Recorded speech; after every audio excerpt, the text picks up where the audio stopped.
વડાપ્રધાન નરેન્દ્ર મોદીનું ગુજરાતના પ્રવાસનો બીજો દિવસ છે। વડાપ્રધાન નરેન્દ્ર મોદી થોડી જ વારમાં અમદાવાદના જીએમડીસી ગ્રાઉન્ડ પહોંચશે। પીએમ મોદીના આગમન પહેલા સુરક્ષા વ્યવસ્થામાં વધારો કરી દેવામાં આવ્યો છે। જીએમડીસી ગ્રાઉન્ડમાં કાર્યકર્તા સંમેલનમાં વડાપ્રધાન હાજરી આપશે।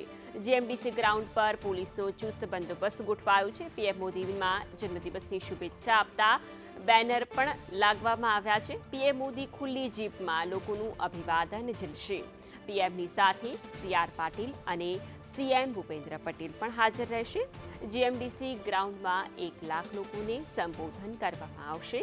પીએમના હસ્તે 8,000 કરોડના ખાતમુહૂર્ત લોકાર્પણ કરવામાં આવશે। ઔડાના મકાન વંદે નમો ભારત મેટ્રોને પણ લીલી ઝંડી આપશે।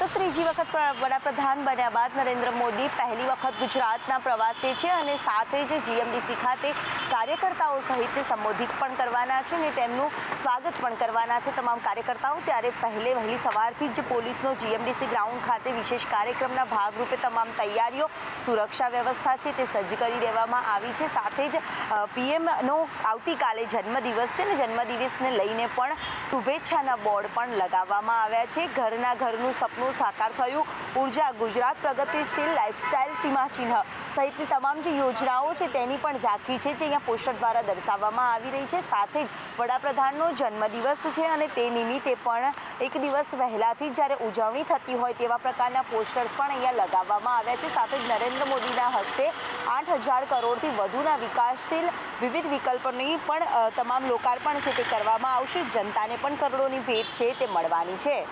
કેમેરામેન પુખરા શર્મા સાથે દિવ્યા ચૌહાણ, સંદેશ ન્યૂઝ, અમદાવાદ।